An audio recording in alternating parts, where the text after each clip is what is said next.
Okay, man, are you ready to go? I'm ready to go. Now, come on, now crank this motherfucker up.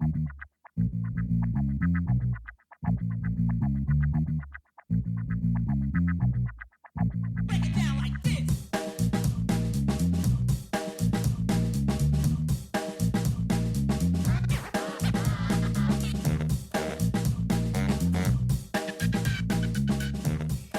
Hello, Internet. Gino, that Pinguino Greco here again with another episode of Deep Listens, and today we're getting spooky with World of Horror. And I am joined on this horrific adventure by Pete Busby. Hey, excited to talk about horror, and I guess literature, if we go the Lovecraft route. But I have something equally as horrifying, I guess. Maybe not horrifying. I've been looking into botulism a lot lately. Oh, no. Yeah. So this is from the Indian Journal of Medical Research. It's botulinum toxin, bioweapon, and magic drug. So sort of the weird dual faces of botulism. But here's the key part I wanted to bring up. So I'm just going to read a couple lines from the essay itself. Botulinum neurotoxin are the most poisonous poisons known to humankind. The lethal dose for a person by the oral route is estimated at 30 nanograms. I have no idea how much a nanogram is, but it sounds very small. Assuming an average weight of 70 kilograms each of 5.6 billion people, this article's a little old, the population's a little off, but only 39.2 grams of pure botulism neurotoxin would be sufficient to eradicate humankind. Jesus. So we could wipe out everybody on the planet with only 39 grams of pure botulism neurotoxin. Wild. Pure, uncut botulism Yep. neurotoxin. Once you step on it, you're going to need some more. But uncut, the good stuff, kill everybody. How would you distribute that? So I mean, you could do it gaseously if you're like really going bioweapon style. You'd need more of it, presumably, but like I said, it's only however many nanograms. That's ingestion. You can also do it inhalation, but it takes a little bit more. I'm glad that they were able to measure this. Thank goodness. Yes. Yep. No, they got the numbers. They did the math. Man, are you telling me that Botox people, if they just go one step off the edge, if they're one step closer to the edge, we're all about to break? Look, I'm just saying, I'm 6 feet from the edge, and I'm feeling like, 6 feet ain't so far down, It's a great That's all I'm point. saying. Always great. Yo, speaking of 6 feet from the edge, and I'm thinking maybe 6 feet isn't so far down.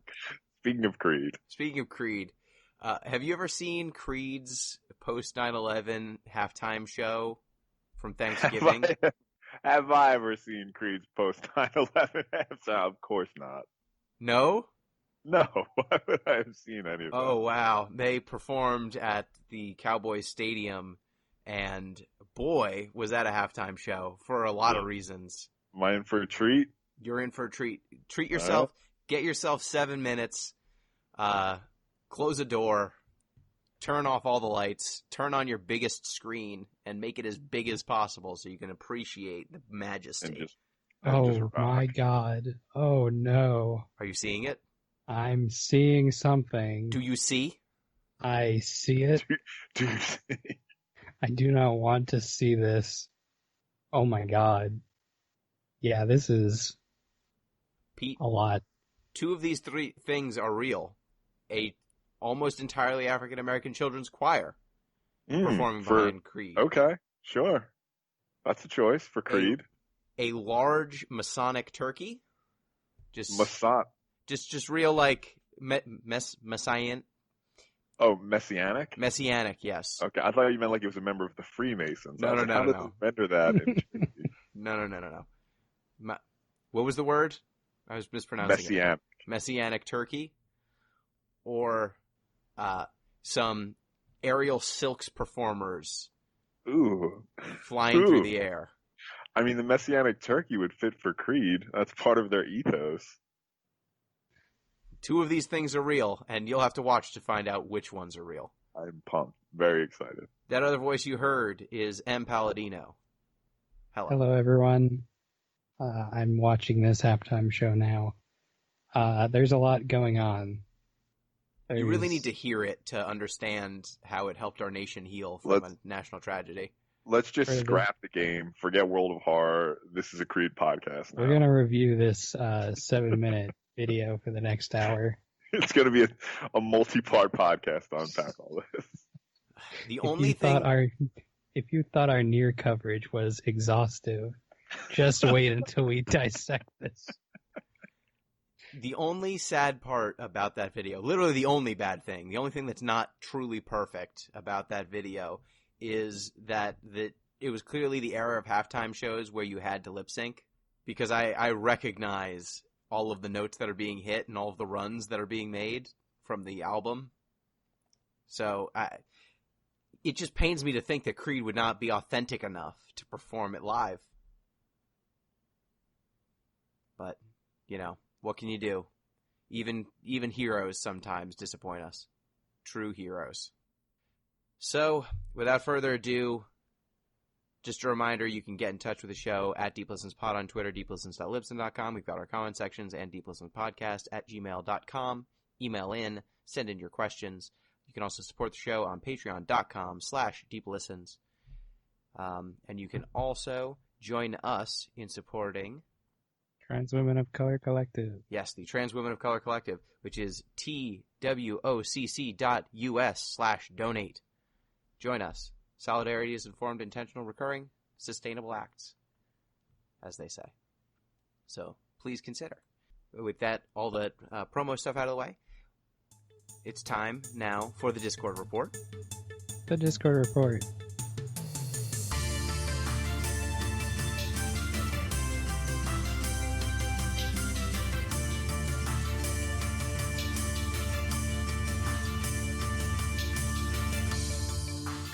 This week on the Discord report, ZP was away for 2 days, and so everything fell apart. It was anarchy in the streets. We murdered and ate soup. Not soup the liquid, soup the person. Yes. We had blessed silence in the food channel for once. I started to play the game Treasure of the Rudras, which is a Super Nintendo game from Square from 1996. Which is wild. I might pick that as a podcast game one of these days because it's got a really weird magic system. I've been playing around with making a game the past couple of weeks, and someone said I should take a look at it. And it's bizarre. You can make words. This is a spoiler for when I pick this game. So... you could put anything in for what your magic is, and it'll interpret it as a spell. You could do what the game wants you to do, or you can type in fuck, and it will be a wind damage to one enemy for 13 magic attack. Or penis, which raises someone's spirit. That's just true. That's just true to life. So that was fun. Is there anything else worth talking about in this Discord? I mean, we coordinated some Chrono Cross stuff. Yeah, that's in the works. I learned that there's a new WUPPO coming and shared that. Oh, yeah. Yeah. Multiplayer WUPPO. WUPPO. Interesting jump for them, but I mean, good on WUPPO. All I know is it's 3-on-3, and we have the appropriate number of people to form We're going to go pro. A dynamite WUPPO team. Get your sponsorship offers in now. Yes. We are accepting endorsements. We are for sale. Speaking of competitive games, this is a complete aside. I was informed there's competitive Minecraft the other day. Did What? you know about this? Really? Yeah, it's like teams and you are doing Minecraft stuff in order to kill your opponents. So it's Literally, Fortnite? are there real mines? Well, I mean, I guess you could. You're like building stuff. You're blowing them up with TNT, hitting them with swords. It's wild. So is it basically Fortnite but way jankier? Pretty much. Yeah. A lot of, you could build your little tower easier than Fortnite, I think. I never did the crafting in Fortnite. It's Minecraft. You know Minecraft. I do. I mean, I haven't played it, but I've existed in the world, so I of course know of it. You've never played Minecraft? No, because it looks like, for the same reason I didn't play Terraria. Oh, Minecraft. Sorry, I was thinking of Minesweeper. Oh. Never mind. I'm way out of this one. Yo, I would love to watch competitive Minesweeper. That would be incredible. He's going for the mine. Oh, this is a risky move here. They laid their minds in a very clever trap. Let's see if they fall for it. I see the Saints Gambit. Quite the opener. There was also that chess tournament that ZP was on about in the Discord. Yeah, I don't know about that. There's some sort of streaming chess tournament that's going on, and all I saw of it was someone 4-move checkmating an opponent. Yep. Which, I love the gall. The sheer... Have either of you ever been 4-move checkmated? No. I mean, I've been like 6-move checkmated, but... I've tried to do it to other people and it never works. Yeah, I got 4-move checkmated one of the first times I ever played chess, and I found it so rude, I just wanted to make sure that I'd never experience that shame again. So I've learned how to prevent the 4-move checkmate. Really, not that hard. You just need to know what's up. Yeah. Yeah, it's just like one pawn move you have to avoid. Yeah, they, like the gimmick of the tournament was that pros tutored people who had no knowledge of chess on how to play chess, and then they would have these people who had not played play against each other. And so if you had just been taught by a really excellent chess grandmaster or something, you've got all these strategy things in your head, but you don't know the game well enough to know all of the openings and stuff.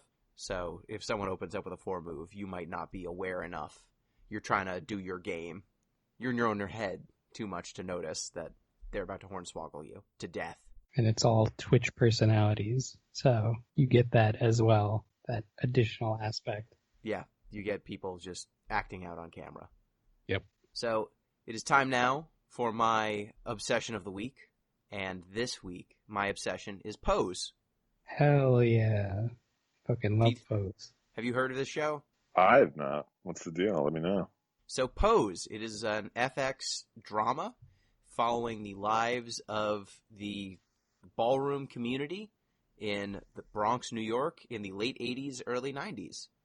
So for those who do not know ballroom, it is a half dance pageant, half party, but almost exclusively black and brown folks of color, trans folks, just the larger queer community, basically all participating in these gigantic pageants, competing for large trophies. And the show follows a house evangelista, as they rise up from the House of Abundance, which they splinter off from, to form a team and form a family, basically. It blends in the competition of ballroom with kind of the larger ethos within the queer community at the time of, well, not at the time, just like in general, of kind of building the family that you want. You know, your family is the people who you choose to associate with, not the people you were born, the family you were born into. It's the people you choose. And so each house is structured underneath a mother who takes in people and literally like takes them into their house, trains them in ballroom, clothes them, feeds them. And then do they say how frequently the ballroom events happen? It's like once a month or something. Every couple of weeks, maybe once, twice a month. Yeah, they come in to a club and put on a big show, basically. A bunch of categories are announced, just like you would in dance or some martial arts. And then people come out of the crowd to participate in their categories of choice. And at the end of their performance, they are ranked on almost like a dunk contest, 1 to 10. They hold up the cards, and if you get the highest score, you win with a large trophy, and if you don't, you lose. And it covers, who these people are. All of the cast are excellent. And it's also one of the few shows that is starring and featuring the queer community almost entirely cast from the queer community. I think all of the trans folks on the show are played by actual trans actors. Yes. I think almost all the gay characters are played by gay actors. Like, they actually went the extra mile of casting people along with who the characters are that they're depicting. Billy Porter's in it and is outstanding as Pray Tell, which is an amazing character name. And I would say that the show manages to blend really high-stakes drama with, late 80s, early 90s, so AIDS is a frequent topic of conversation, but also the interpersonal relationships of all these characters, people who are kind of finding their way in the world, in a world that largely either doesn't know they exist or actively shuns them, and finding their solidarity inside of this community. And then there's also just like petty nonsense between the different houses and the competition and the sorts of chicanery that they get into there. So I would say I've watched season 1. I watched most of season 2. They're both available on Netflix. And season 1's outstanding, I think, front to back. Season 2 is a little more uneven, but I would say the high highs are really high. And what do you think? Yeah, I would agree with that. Season 1 is solid. Any Ryan Murphy production. Season 2 gets a little kooky at places, but overall, definitely worth checking out, especially if you are interested in that, like, seeing a different walk of life, because I was not alive at this time. Yeah, it's odd because as someone who went to the Bronx semi-regularly when I was little, I mean, season 2 takes place in the 1990s, and I was going with my mom to the Bronx pretty frequently. Like, my family's from the Bronx originally. Like, some of my earliest memories vibe with a lot of the street scenes that they shoot in the show. So that was kind of cool to see. And I would say, like, the acting is exceptional in spots. Like, Billy Porter is... I think he won an Emmy for this show and earned it. I think so. Oh, yeah, definitely. He steals the show. Totally. Gets all the best lines. And is just excellent from front to back. Gets to sing, too, just in case you were worried that they would let Billy Porter be on a show without using his vocal talents. But yeah, it's a really, really good show. You have to be prepared. I would just say warning for sexual content in terms of like explicit stuff and also subjects of assault, rape. There's a lot of just looming death in the show, as you would imagine in a show that deals a lot with the HIV/AIDS crisis. It's not always going to be rainbows and sunshine, but they do find a lot of times to make sure that you don't lose the sight of the rainbows and sunshine for all of the dread. So I would say check it out. It's definitely a great show. It's a show I think I can usually watch 1 or 2 episodes a night before I'm kind of emotionally spent, but I find it to be nourishing. Yeah, that's why I'm a few episodes behind, because I need to refuel after every couple of episodes I watch. Yeah, if you like that, I recommend another on Netflix, Disclosure. It's a documentary about trans people in representation in media, and Paris is Burning, which is about the ballroom scene. So if you like Pose, check those out. Both accessible, and Disclosure blew me away. Yes. Worth checking out. Look into it. Yeah, I watched Disclosure first, and at the almost the last half hour of Disclosure is just talking about Pose. Yeah. And how good Pose is, and I was like, okay, sure, I'll watch that. So yeah, definitely check those out as well. So without further ado, let's get into World of Horror. So Em, since you picked World of Horror, please tell me what is World of Horror? World of Horror is a Ysbryd Games. It's published by Ysbryd Games, and the developer is Penstas. Penstas. I don't know how to pronounce these names. Anyway, it's a 1D, I think they describe it as, horror game. It's kind of a roguelike, turn-based combat. It is usually black and white. You can change the color. You are playing as a character who is investigating these like Junji Ito, H.G. Lovecraft's kind of hauntings in your town, and it's kind of spiraling because of these old gods that are trying to claw their way back into the world, and having strange effects on people in your town. And it's kind of hellish as things progress. You are sort of going through and collecting items in order to fight monsters, gathering clues that will help you unravel stuff, and then eventually you are trying to get to where the source of this corruption is coming from, which seems to be the lighthouse in every one I played. It's always the lighthouse. Yeah, I wasn't sure if it changed in different playthroughs. Did I miss anything? No, so it's... That's the way I see it.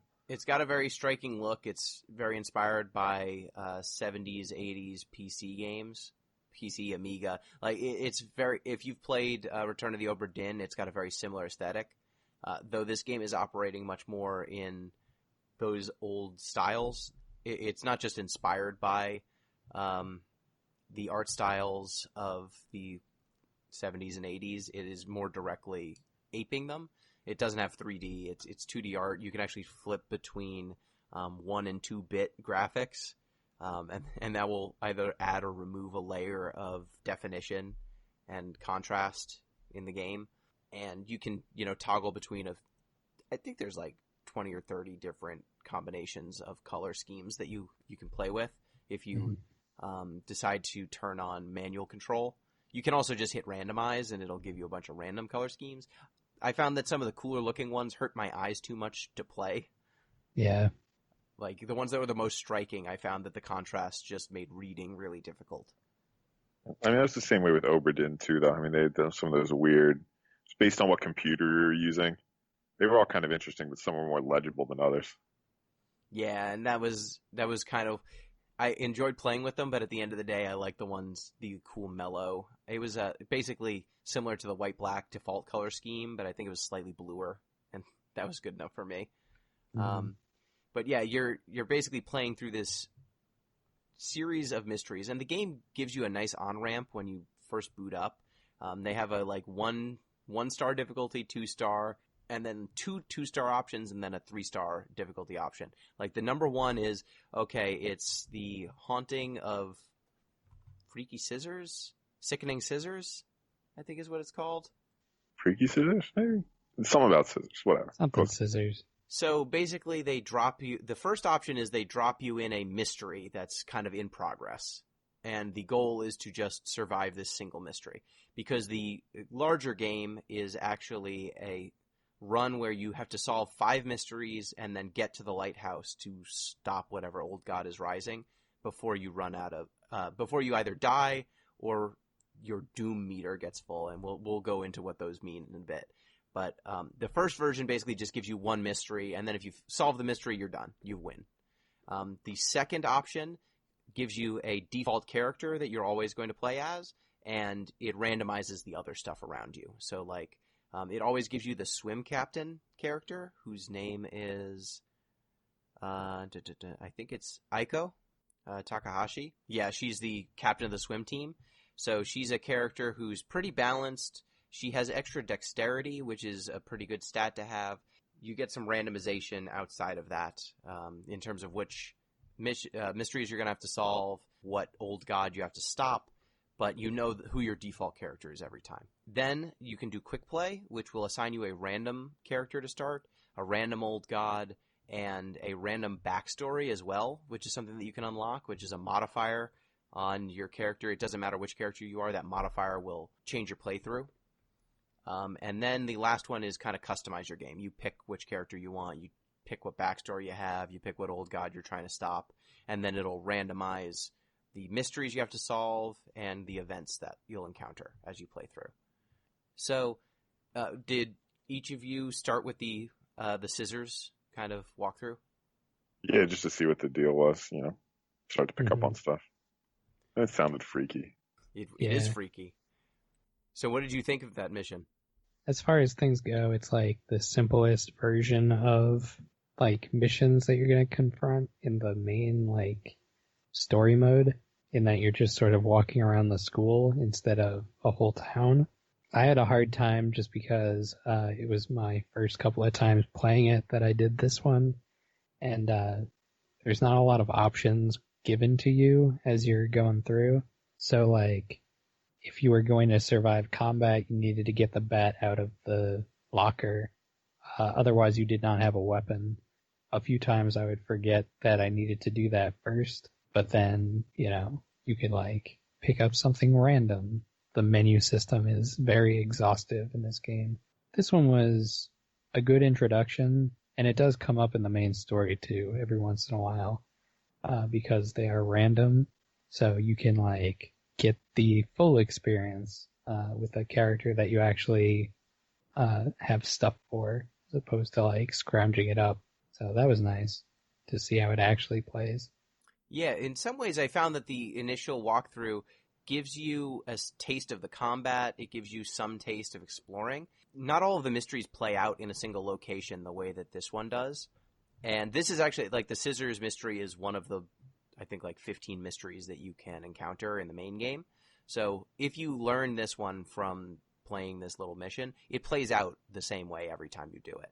And so I found that even though this was kind of a good introduction to a lot of the systems, like it introduces you a little bit to the exorcism system, to the magic, to the basic combat, to kind of how the events, like the random events in the roguelike will occur. It didn't necessarily give you a feel for some of the larger context. Like, you don't have to worry about doom in this. You don't really have to worry about your managing health and reason, kind of your 2 health meters. You don't have to worry about leveling up your character because you're not going to get enough experience to level up. You don't have to worry about moving between locations. There's no buying things, so the money system doesn't matter. It's really a tight combat tutorial, I found, but otherwise it doesn't teach you much about what the final game's going to be. Then once you get to the second option where you're just always playing as Aiko, but it's a regular playthrough, I found that was when I really started clicking with the game. Because it's like the scissors mystery is probably the most straightforward of all of the mysteries. It's one of the most straightforward. And it always ends the same way. You always have to fight this scissor lady, and she's tough but beatable. So I just... You want to graduate to the next one as soon as you feel like you understand how combat works. So once you get the experience of playing the full game, were you immediately overwhelmed? I mean, if you try to like juggle spells, status effects, old god effects, the doom. I mean, really, my only decision was, all right, I need to concentrate on the doom meter because everything you do pushes it up and up and up and up. So I was like, all right, I'll get rid of spells. I don't really worry about status effects or allies for the most part, at least at the beginning. There's just a lot of mechanics at once. Yeah, so this game might be one of the densest in terms of mechanics that we've played, especially a roguelike like this. There are so many subsystems. You've got companions you can recruit. They functionally work as passive buffs to your character.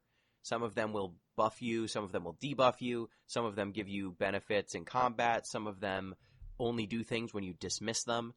Any companion you get will unlock certain abilities in combat, like they can distract your enemies for you, which gives you a speed boost. There's some battles where you will have the option to kill one of your own companions in order to do something useful in combat.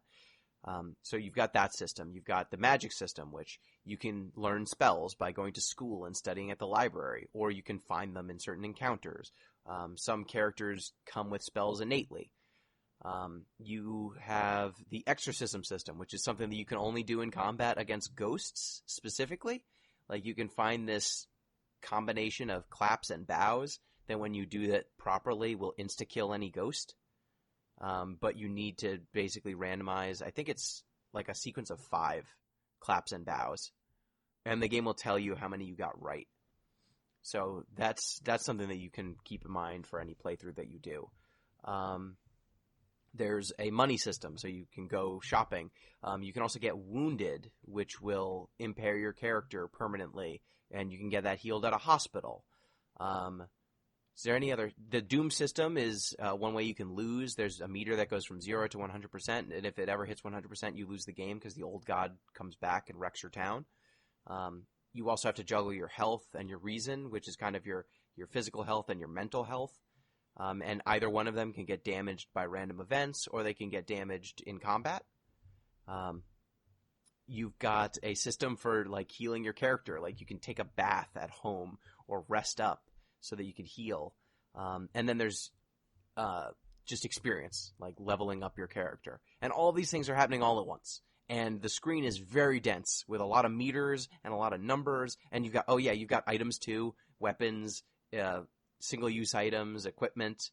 So you're juggling all this. It's almost kind of a full-on JRPG, compressed in a roguelike format with a bunch of horror stuff thrown on top of it, is how I would describe it. It definitely feels like I'm working on a D&D equivalent, right now, a tabletop version. But it feels like they are doing that same thing, like items, stats. It's basically all the same stats as a D&D game. Spells, having all of these things all at once. It's very like classic adventure game, and that's kind of like the framing that they're going for is like a old school computer game. It's worth mentioning, and so that's very in line with like early 90s, maybe earlier computer games. This like simulation aspect. Totally. Were there any systems that you just did not engage with? I did the exorcism mechanic once because I was in a situation where I was going to die if I didn't, because I couldn't affect the enemy I was up against. And that's basically like a what is that game called?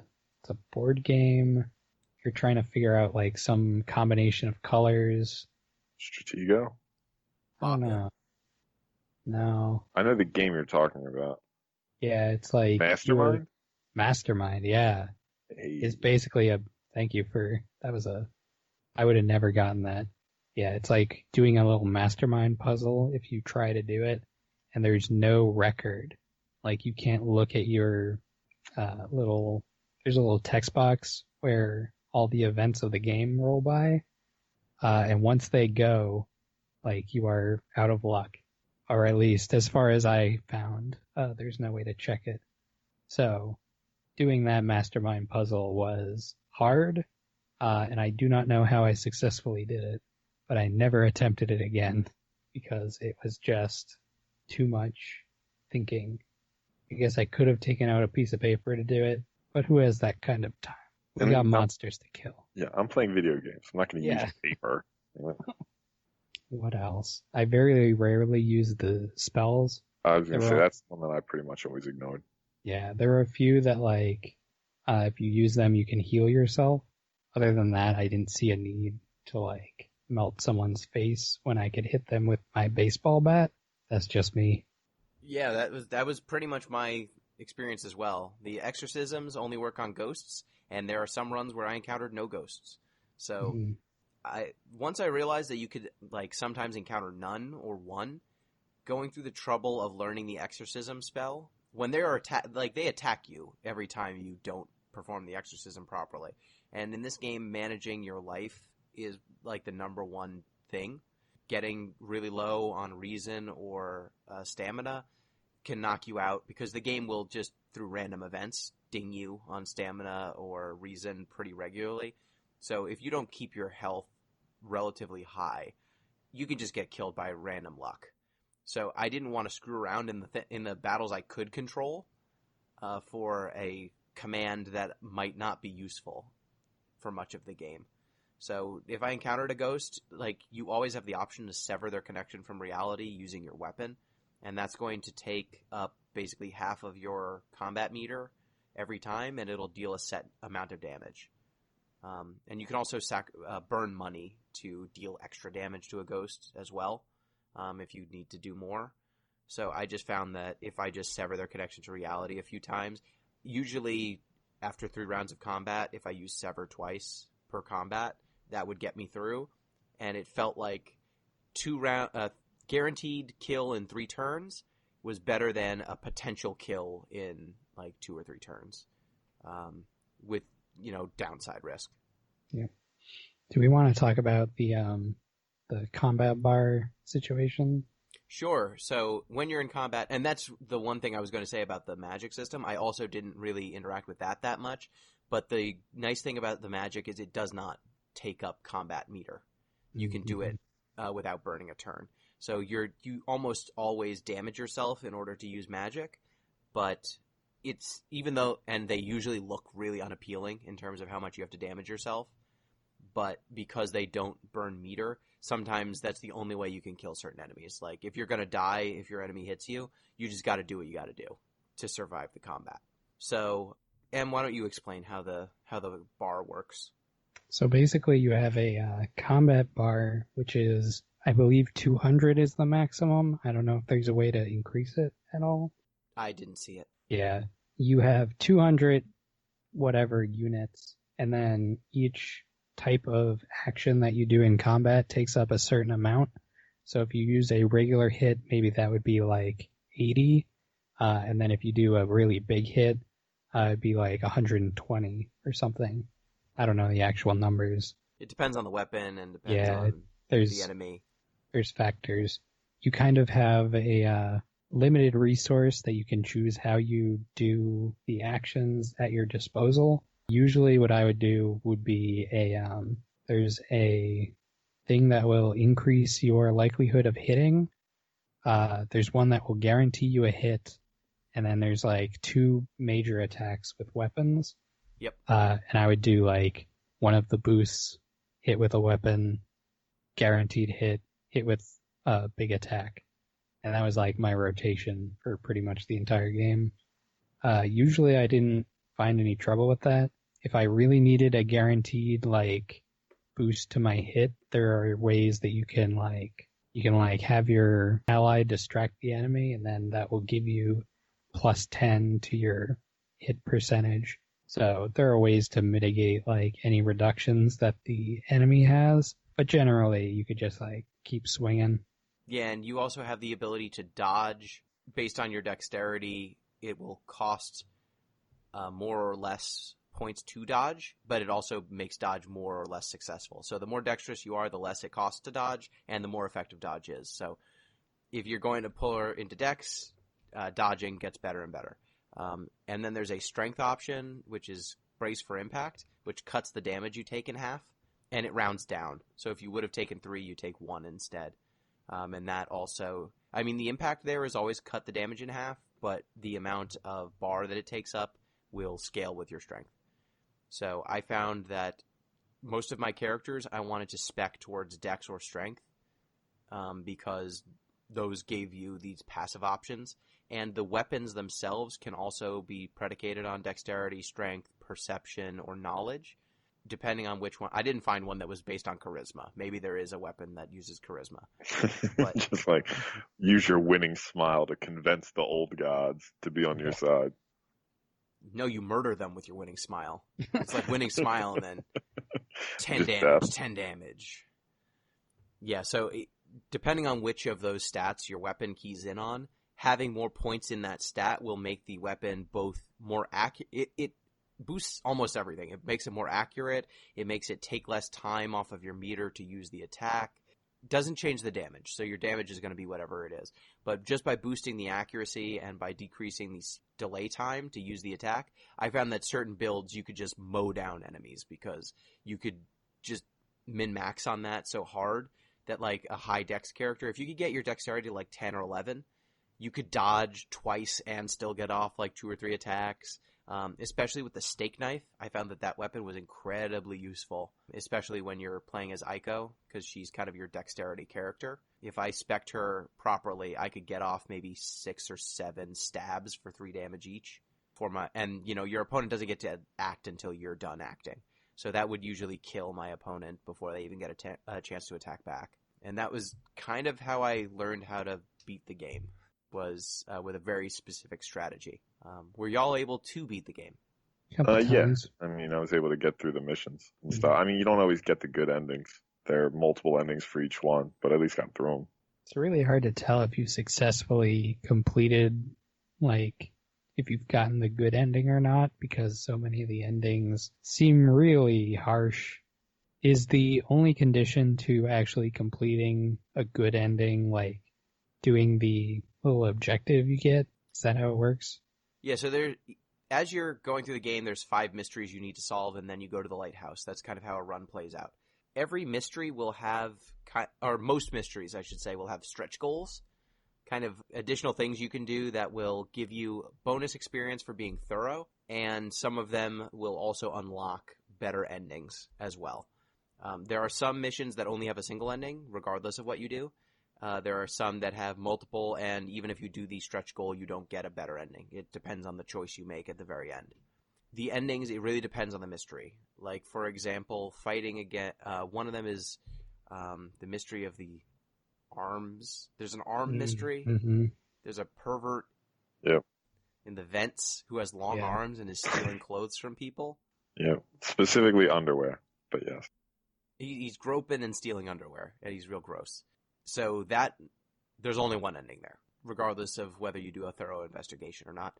And then there's one like I think it's the mystery of the botanist.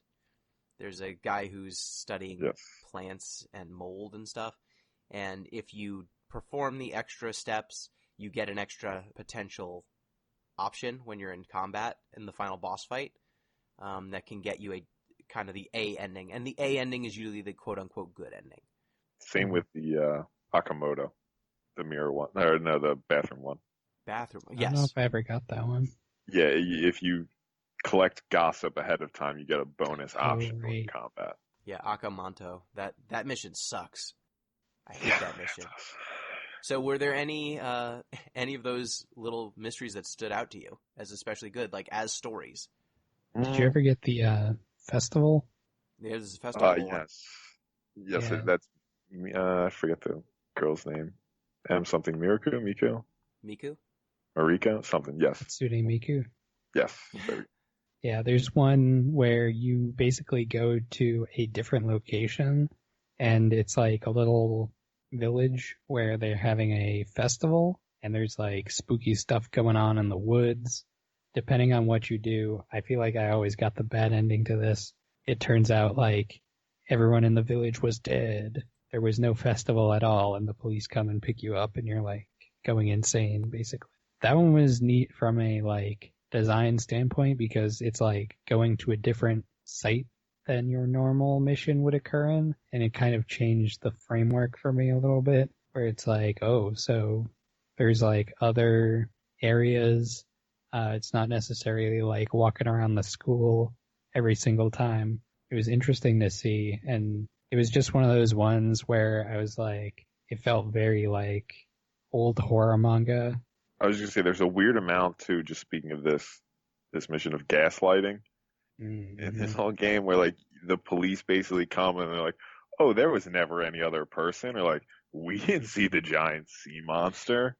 Which, like, it's very fitting for the Lovecraft idea.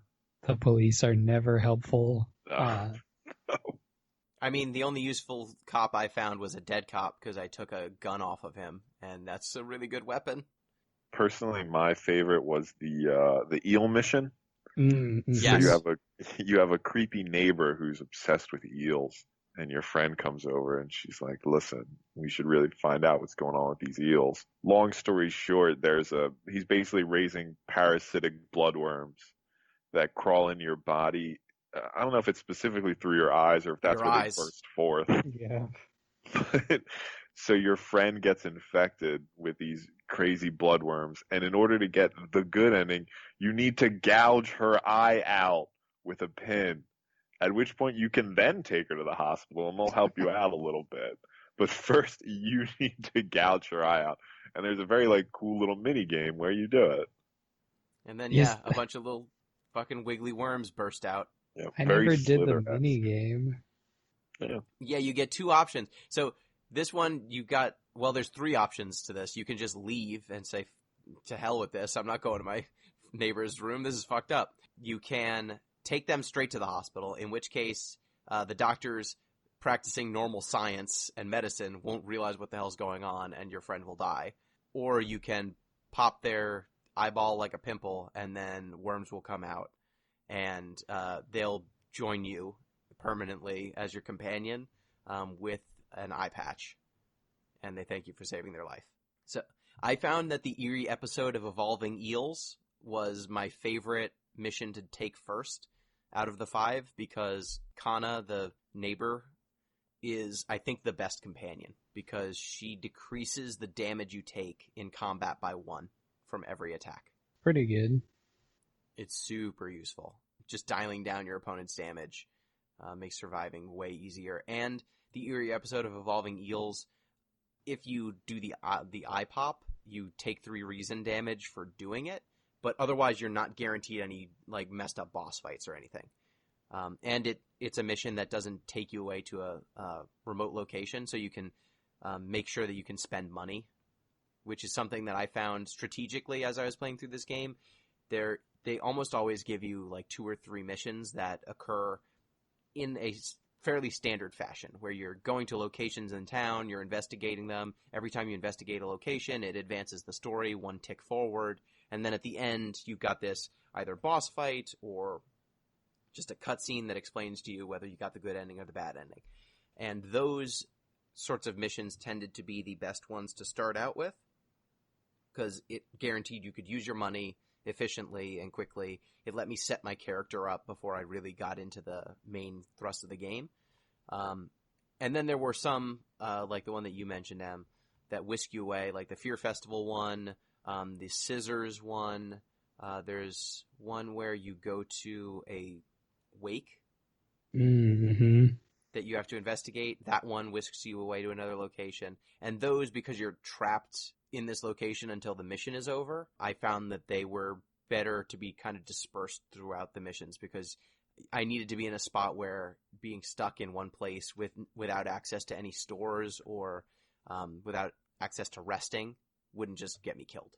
Because that was a pretty frequent situation where you could just get locked in a spot and then your doom gets too high and you lose, or you can't heal and one of your 2 stats gets too low and you just die. So did y'all have any pet strategies for getting through this game? Like getting to the end? Did y'all, I know that you said you got through the mysteries. Did you get the end? Like opening up the lighthouse? Get to the top of the lighthouse, stop whatever's going on there? Yes. I tried to always rest whenever possible. Like, there's 2 things you got to sort of deal with. Is you don't want to take up too much doom by resting all the time, but there are a lot of bosses that hit hard in this one, like 3 damage to both health and reason. So my strategy was generally, all right, whenever possible, I'm going to keep my health, my sanity up, and then if that comes at the expense of stat boosts, sort of so be it, I guess. And what about you? As far as strategies go, like, let's see, what did I do? I usually, like, whenever I went back to my apartment, I would take a bath and, like, restore whichever of my health pools was lower. Generally, I did my swing method in combat just to avoid, like, messing with any of the more complex stuff. There are times when you can go to school and, get like allies on your side. You could just ask everyone, like, hey, do you want to come fight ghosts with me? And most of them are down, so you can like collect a bunch of people and then you kind of have like more buffer for combat and stuff. Sometimes and some of them will give you stat boosts. Yeah, exactly. Like, I usually when I went into a mission, I would do the like whatever the objectives were first. Like, usually on the side, it's like, go to the beach, like, twice or something. And then I would do those and then get them out of the way. I don't know if there's a right way to do that. If you have to do them at certain story points when it's like more, keep them out of the way first. And then you're free to like follow where it's telling you to go. Other than that, don't try the clapping and bowing system. Don't waste time learning spells. I found spells were useful because they also can restore 1 reason if you just forget the spell. Mm-hmm. So they also had this dual function of kind of being a healing item, which made me at least lean towards them occasionally. My big thing was once I started trying to beat the game to unlock characters, because there are some extra unlockable characters you can get. The first one's Mimi. If you beat the game twice, you get Mimi, who is a nurse. So she starts with a base reason of 13 instead of 17. But she starts with a scalpel and a lot of knowledge. So she gets a starter weapon, which is pretty legit and hits pretty darn hard. And I think she might have some other passive buff that was good. You can get Miku, who's a anarchist. Oh, yeah, Mimi starts with Mimi's Obsession. Yeah, so she's minus 20 max reason, but she has high knowledge and starts with a scalpel. Miku is an anarchist who you can recruit by beating her in combat. She drops a prescription. Then you can take that prescription to the hospital pharmacy, buy her the drug, and then you need to find her at an illegal den which is a location you unlock if you play through the game enough times. And if you give her her drug, she will join your squad and be unlockable. She starts with terrible stats, and then as Doom goes up, she gets more powerful. Oh, that's cool. Because she's a rioter. There were a few times where I would fight her, and then I would get the prescription, and then I wouldn't have enough funds to actually buy it. So I was like, oh, I'm going to come back, and then I'd like beat the game or something, and then it goes away. So that's one of those things you kind of got to like aim towards if you're going to try and do it. I didn't know that was like a thing. I was just like, maybe I'll get a prescription and it will give me some health. I don't know. No, yeah, you spend four funds and you get an item that doesn't even go in your inventory. You can't use it. You can only encounter her if you get the random. So every time you beat a mission, you also get a random negative status effect on the world. Like some of them will turn off your ability to take baths at home. Some will cut off all outside contact to the world, so your TV stops working at home, which will lock out. I mean, I didn't find that to be that big of a deal. That one felt the smallest of a deal, but it stops you from unlocking an additional character. There's one who you need to see something on the TV in order to unlock her. There's one that increases the cost of spells. One has rioters rioting downtown, and that's something that will make Miku available if you run into her during a riot. What are the other ones? One of them makes it so that police are in town, and it increases. You get more Doom when you go to the village or the forest locations. But most of them are not that big of a deal, I found. The only huge deal one is when you can't take baths, because healing for free is super powerful, and not getting to do it hurts. So Miku's super good. I found Miku to be the best character. She starts out weak, but if you just like dick around for a little bit, she becomes wildly powerful, because she ends up, if you get up to 80% Doom, she gets +4 to all stats. Oh, wow. That's in addition to whatever levels that you achieved. And her combat passive buffs, we didn't even talk about that at all. When you level up, you can put a point into healing your stamina, healing your reason, or increasing one of your base stats. And you also get to pick a passive. There are passives that all they do is basically increase a stat and occasionally give you good outcomes in random events. Like if you learn art knowledge and you run into a random event that involves a painting, you can just click the art knowledge option, and then that'll give you a guaranteed good outcome and not have to roll against your stats. Hers were absurd. Like she had one that was increase all combat speed. Like all combat actions are faster. One of them involved every time you beat an enemy, you find a fund on them. Oh, so it's really good. Bodies for money. It's so hard to get money in this game, so anything where you can just like grind it, it's huge. Yeah, and she had one that was, I think, pickpocket. Like you could steal items from enemies too. So she just had a ton of loot. For her, the most dangerous moment is like the very first few seconds of the game. And then the third unlockable character is Moriko. She starts with a shotgun, which is pretty good. So my strategy was always start on one of the missions that lets you go to town. Usually one that doesn't involve a boss too, because I'm not guaranteed to have a good weapon. So I don't want to be running into a boss at the end of the first mission and just get killed. Because you can find improvised weapons, but they're terrible. Universally terrible. So what I would do was go to the store first thing and buy a compass. Are you aware of the compass? I'd never bought one. I mean, I saw it in the store. What does it do?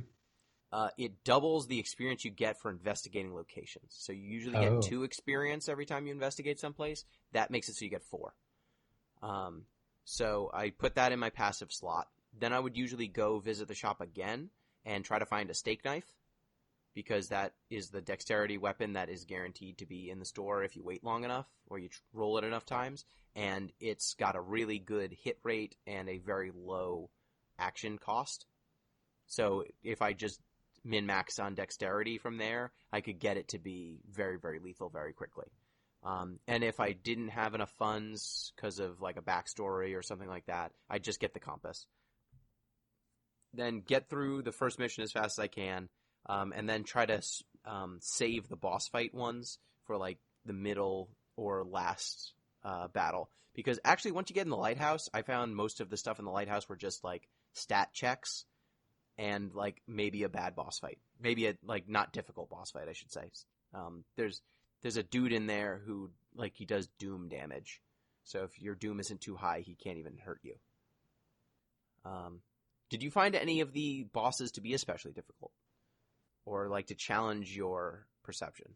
So the one I did notice was in man, I can't remember these names. They're all so alliterative. The like forced coma one. Oh yeah, no, not the Chilling Chronicle of a Crimson Cape. That one is also tough. The Curious Case of a Contagious Coma. Yes, there we go. Mhm. So the whole point of that boss is you can't really beat it through combat. I looked it up. There's some ways you can cheese it, but the way you're supposed to beat, I was gonna say it, I guess would be the way you're supposed to beat it is either to sacrifice your ally to it or run. So I mean, it took me a while to figure out what are my options here before finally being like, oh, well, I can just kill this ally of mine. Great, that's what they're here for. Wait, are you sure that's the Contagious Coma one? Because I was able to beat that thing in combat pretty easily. There's the Horrible House one. Oh, maybe that's the one I'm thinking. Yeah, where he's luring people down to the bottom. You're right. Contagious Coma was the hospital setting. Mhm. I apologize. You do need to be able to see that one. You need to use your lens of truth. But the one I was thinking of, you're right, was the house where the monster is drawing people down to eat them. Yeah, so that one's pretty cool. I found that most of the boss fights that involved cool events like that were pretty good. Like the mermaid boss, Mhm. the macabre memoir of morbid mermaids. That one's That wild. one, yeah, that one's wild. And also the boss fight gives you a bunch of options. Like you can run away from the boss, you can burn down the school and get an insta win, or you can fight him straight up. The boss fights that didn't have some sort of gimmick to them, like the Crimson Cape one, where you have to fight Akamanto. It's just a fight with an enemy who's really strong. Yes. Mhm. Yeah. And It does, in true RPG fashion, it does have a secret form. But that's about the only thing that's interesting about it. yeah, and you only see the true form if you like do the gossip If you get the stuff. gossip. Yeah, exactly. Yeah, so any time where combat was really straightforward, I found it pretty boring. Like, you can definitely die. You can get screwed on RNG, but I didn't find it particularly compelling. No, it's not. The game, you're not here for the combat, really, at all, honestly. No, and I found that min-maxing, like, any of the times I was able to successfully min-max, I ran through the game like butter. Like, did you ever get the katana? No. I never even Ooh. saw the katana. So, did you ever encounter a situation where you were, like, getting mysteriously drawn into a location? Like, there's one where you're looking at the lighthouse and all of a sudden you're drawn into the light and you can choose between going into the light or resisting? Maybe? I think. I don't think so. There's like 120 of these panels. Yeah. Sometimes That's I forget true. them. Yeah, there's one where you're getting drawn into a door at the school and you can resist it or you can go in. Like, any of the times where you're getting drawn into a mysterious location, if you resist, you'll take a little damage. If you go with it, you end up in an eldritch location, like on the other, Mhm. in the outworld. I had a spell that did this once. Yeah. So once you get to one of those eldritch locations, you basically have three options that are all really tough skill checks. And if you pass them, you tend to get a really good item. And one of them gave me a katana, which was a dexterity weapon with damage 9 Damn. for the base attack, and then 14 with the strong attack. And the delay was like, the speed was 105 and the hit chance was 70. So if you had good dexterity, you could hit with that thing like 3 times, and the accuracy was very high, all things considered. So if I got like one of those good weapons and then was able to min-max, at some points, like combat, my enemies never went twice. They never got to act. And so when that became the case, I found that I was able to get through this game pretty quickly. But then if you don't get some good luck break like that, I found that the randomness in this game is very strong. Because on top of your base stats, they're rolling dice behind the scenes. And if you just get a bad roll, sometimes you could just get completely screwed. Like, you can take a huge amount of damage multiple times in a row. Like, one time I found the katana, and then through random just bad luck, I lost like 8 stamina in 4 events, one after another after another. And I was like, well, shit. I got the best weapon. I basically have no reason to care about any of this combat, but I'm just going to die to RNG. Cool. So, Pete, did you want to discuss Lovecraft at all? Yeah, sure. Setting. Absolutely. So, well, I'd like to discuss Lovecraft in terms of the form first. But so H.P. Lovecraft, beyond being known for his virulent racism, also wrote some books when he had the chance. And his whole deal was about basically cosmic horror. So, like, what happens when humans who think they're the center of the universe encounter something so much bigger, stronger, older, more central, let's say, than themselves? And the answer is basically always they go insane from the sheer incomprehensibility of it all. So you can see that in the game with sort of the reason mechanics and those sorts of things. But I think it's interesting when you think about sort of text and image and gaming within this context of indescribability. So the point of Lovecraft's monsters is that they're so massive and old and just out there that we can't even understand them. We can't comprehend them. So it works when you have sort of metaphor and illusion, but you have this sort of very concrete gameplay where you have to indicate a monster. You know what I mean? They have sprites, basically. And I'm wondering how that jibes with basically Lovecraftian, unimaginable, unfathomable horror. Yeah, I mean, I think that some of the old gods do a better job of it than others. Like, let me try and pronounce this. Yolzath, the Towering Eye. The Towering Eye. That's a good pick. Mm-hmm. Yeah, it's a big eyeball that's coming from space to fuck you up. Like, that one, I think, does a good job of this indescribable monster that's out there and you need to watch out for. Because sometimes you see, like, this gigantic eyeball in the sky looking down on you in some random events when that thing's around. And that, I think, does a good job of encompassing, okay, there's more out here than us. Or Gozio, the thing forsaken by God. That one it lives in mirrors and reaches out from mirrors to kill you, basically. It breaks into our reality solely through reflective surfaces. Cool. Very cool setup. And if you lose to Doom in either of those, the Towering Eye, like, consumes the planet.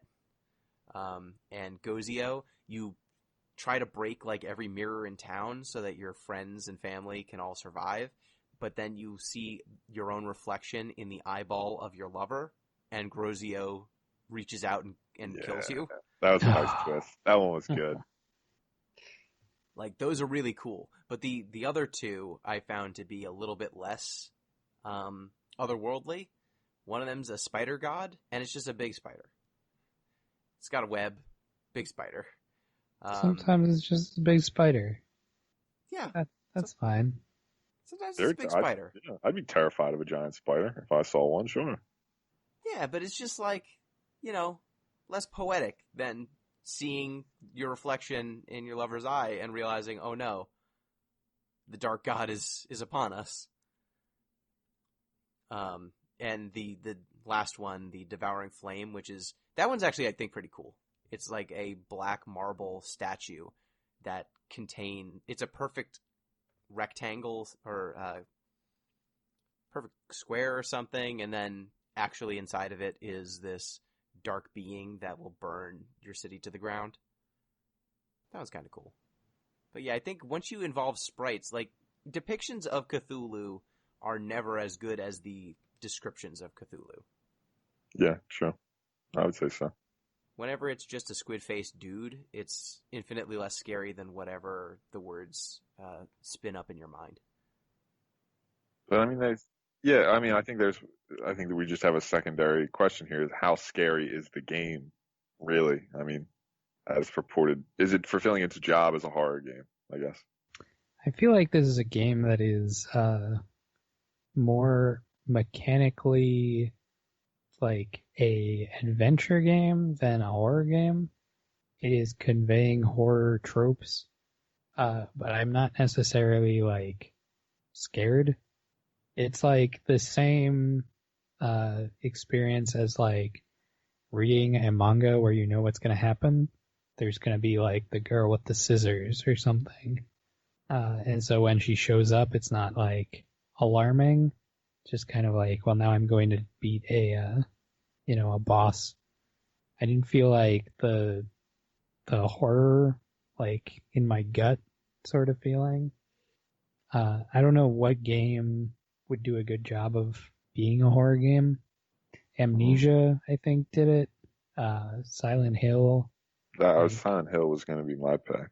Yeah. Yeah, I mean, my problem with this game as a horror game is that it, by design, requires you to play the same handful of stories over and over and over again. Like, because it's a roguelike and it's run-based, you're basically priced into playing this game dozens of times. If you want to see everything, if you want to encounter all the different story elements. And so every time you see a horror event more than once, it's not as scary the second time. And at a certain point, it becomes rote. So, like, there was an event where I got into a room that was supposedly haunted by the ghost of some sort of sewer, some sort of old lady. And you have two options, like check out the sewing machine or check out seamstress. It's a seamstress's ghost. You can check out like a drawer or her sewing machine. And whichever one you pick, there's a good outcome and a bad outcome. But the bad outcome is just she jumps out of nowhere and spooks you. And the good outcome is she jumps out of nowhere and spooks you and you get an item. But every time I've done, like, after the first time, I know what the deal is. And so I'm not scared of it. It just becomes another thing I need to get through to get to the end of the game to win. And the same thing happened with the schools. With the school, like there's a section where you can open up you can peek outside. And if you peek outside, you open a door and there's a monster on the other side of the door. Or like looking out your peephole in your apartment. They're just opportunities for jump scares. And jump scares only work the first time. So once you do that, if you're going to have a game that's predicated on seeing the same handful of events dozens of times, it's not going to be scary. I found the only time this game spooked me even a little bit were in my first 2 or 3 playthroughs, and then from there it became a JRPG roguelike, and the trappings just didn't matter. Mm-hmm. I think part of the problem, not necessarily a problem, but like when they have it split into these 5 sort of relatively shorter missions, one of like the big attractions of H.P. Lovecraft's stories are just sort of unraveling the mystery. So it's sort of a lot of slow build, a lot of tension that sort of ultimately culminates in these massive monsters. And obviously when you split up into 5 shorter stories, there's a lot less of that slow build. You know, I mean, there's trade-offs, obviously. There are benefits to it, but that is one thing you lose. Mm-hmm. Yeah, and I think that the way that this game unfolds, you investigate a location, the story jumps forward. You investigate a location, the story jumps forward. It just makes it such that each of the little story snippets, they tend to only be like a few sentences. And so it can't have that much impact on you. And just the sheer amount of UI that this game employs means that the sections of story-relevant content are relatively small in terms of how much screen real estate they're given. So I feel very comfortable when I'm playing this game because you've got this big UI section that is always familiar. You've got this section at the bottom that's always familiar. And so you really got this like little window where all this horror stuff happens. And that just gives me a point of contact and familiarity at all times to let me know, okay, this isn't freaky. Like when you think of a game like Doki Doki Literature Club, it's the moments where it subverts your expectations of how the game works that it horrifies you. As long as I'm grounded in this game experience, I'm not going to be freaked out by the stuff that's shown in the little window. I know that I'm going to be okay. And so I think that there's this trade-off between it being a replayable roguelike and being a horror game. And I'm okay with that trade-off. I just think that it ended up on the side of JRPG, roguelike, and less horror game. Yeah, I would agree with that. So with that, I think that's all we have for World of Horror. Check it out if you can. It's still in early access. They're still rolling out more content. So it's definitely a good time. I think I had fun with it. I unlocked all the characters. I got like 70% of the achievements, I think. 60-something, 70%. So it's a fun game. I think it's definitely worth checking out. Yeah. There's also Especially- mods. Did you guys try any of the mods? I did not. I was interested to know if there was anything there, like real spooky stuff. I didn't try any of the mods. I did try some of the additional event packs and some of the backstories stuff, and that changed the gameplay experience pretty significantly, but not making it spookier, just like freshening it up. Gotcha. So with that, it is now my turn to pick what game we play next. It's come back to me, and I've decided that I finally want to play Octodad, Oh, man. Dadliest Catch. Okay. Yeah, I mean, we're making a big jump here, but sure. I want to be a dad. I want to be a dad, finally, and also an octopus. Speaking of Cthulhu, Excellent segue. I find that the segue is always better after you've said what you're doing. Mm-hmm. So I don't know if y'all are familiar with Octodad. Yeah, I mean, I know the premise, at least. It's all in the title, really. Yep, pretty much. But considering that Bug Snacks is coming out soon, we've learned about Bug Snacks, I feel like we've got to go back to the game that started it all, Octodad. So next time we will be checking out Octodad, Deadliest Catch. Thank you, Pete. Yep, I was excited to talk about a game that intersects with literature, which is always nice. Mm-hmm. Just like Octodad. Thank you, Em. Thank you. If you like this game, there's a board game called Arkham Horror. Yeah. Yeah, if you play that Good board game, Good game. excellent. It's got a app form. It's like classic Cthulhu mythos. Definitely recommend that. I played it a few times. There's a lot of crossover between that and this game, I feel. Yep, I definitely agree. And Most thank definitely. you. What was that? I was just saying, yeah, most definitely. Thank you to our listeners. Just a reminder, you can get in touch with the show at DeepListensPod on Twitter, deeplistens.libsyn.com. We've got our comment sections and deeplistenspodcast@gmail.com. Support the show, patreon.com/deeplistens. Till next time, peace!